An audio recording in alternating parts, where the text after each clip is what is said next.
Que la paix, la miséricorde et les bénédictions d'Allah soient sur vous. Assalamu alaikum wa rahmatullahi wa barakatuh.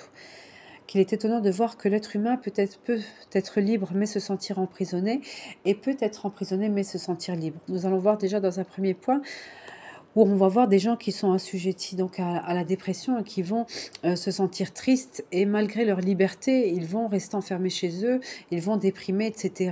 Et à l'opposé, en n'appréciant pas justement cette liberté, en étant bloqué, on va voir justement comment se délier de tout ça, et en voyant justement à l'opposé donc que des personnes emprisonnées, donc pas libres de leurs actes et de leurs gestes, vont quand même se sentir libres. Et nous allons parler de ces personnes-là justement. Donc dans un premier point, on parlera de Viktor Frankl, donc qui était un psychiatre qui a été enfermé donc dans un camp de concentration.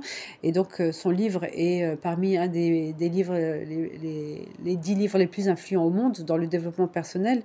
Et lui, il va être enfermé. Il va dire justement, en voyant que les gens donc déprimés donc dans les camps de concentration, ils renonçaient à la vie entre guillemets.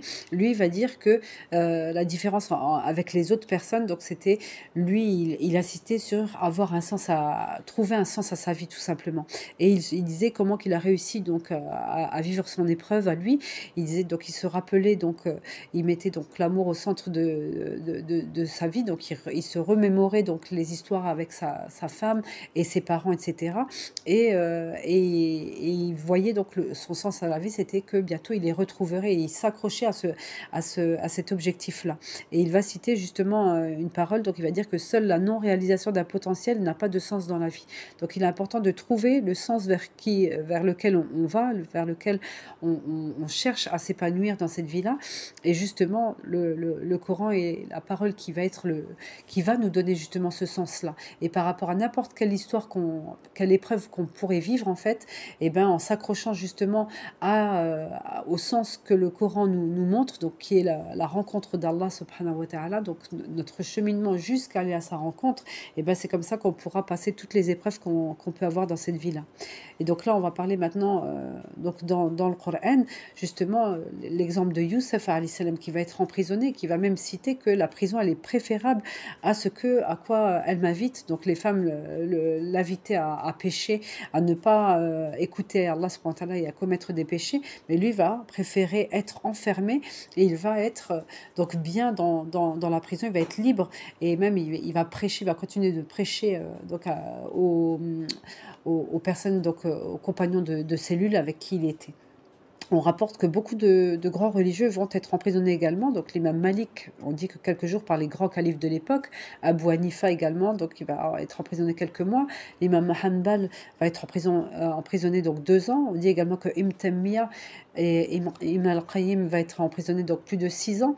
Et aujourd'hui, je voudrais qu'on parle un petit peu de Badi al-Zaman, donc qui va être le prodige donc du XXe siècle, qui s'appelle donc Saïd Nursi. Il arrive donc à la fin du califat, et il va être donc contre l'Empire Atatürk, qui essayait donc d'enlever tout l'islam en fait de la Turquie.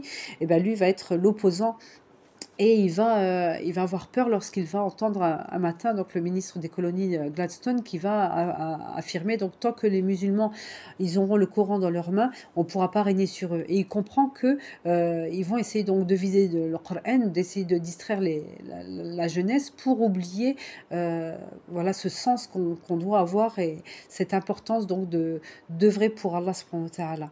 Et lui, son grand projet à lui, c'était donc de regrouper à l'image donc de Dar el-Hikmah, donc de faire une grande université, et justement montrer que dans le Coran, on parle à la fois des faits scientifiques, et à la fin donc du véritable sens, donc de retrouver Allah, donc qui va montrer et désigner ce qu'on doit faire dans cette vie-là.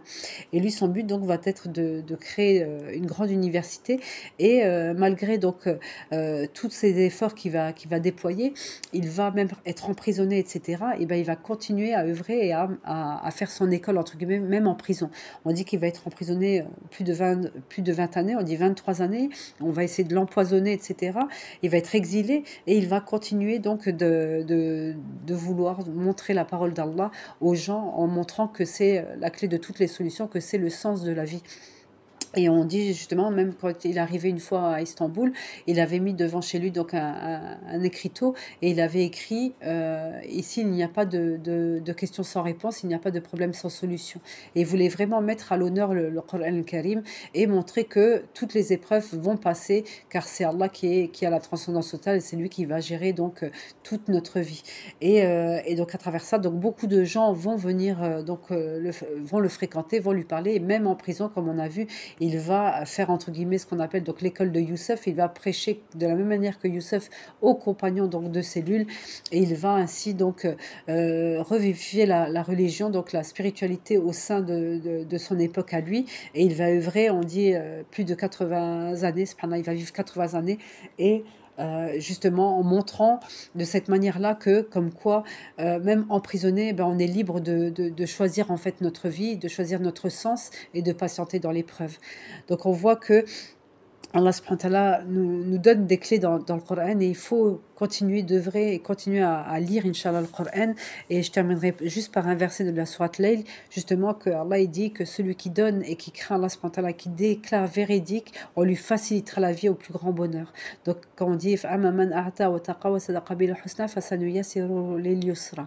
On voit que Allah subhanahu wa ta'ala, celui qui va donner de tout, du temps, de sa personne, etc., et qui va craindre Allah et déclarer véridique cette rencontre vers lui, eh ben, il lui facilitera la voie au grand bonheur. Et ainsi, lorsqu'on va avoir donc tous ces facteurs-là, eh ben, on se rend compte que voilà, on n'aura plus le temps de déprimer, de ne pas savoir ce qu'on doit faire, etc. Mais le Coran est bien clair sur ce qu'on doit faire. On doit œuvrer, comme on dit à chaque fois, amanu wa amilu salihat. On doit croire justement au message divin et on doit œuvrer pour aller justement lui présenter nos œuvres lorsqu'on va le rencontrer tout simplement. Donc à travers cette petite élocution de ce jour, j'espère que ça nous a appris à libérer notre cœur, à pas se sentir emprisonné, mais nous sommes libres donc de penser, libres de réfléchir et de croire en ce que nous voulons. Et on voulait mettre à l'honneur aujourd'hui donc le grand Saïd Nursi qui, on rapporte que c'est dans les Pays-Bas, ses livres font un grand boom et beaucoup même de prêtres orthodoxes se convertissent avec ces livres qu'il a fait. Donc c'était pour le mettre à l'honneur aujourd'hui.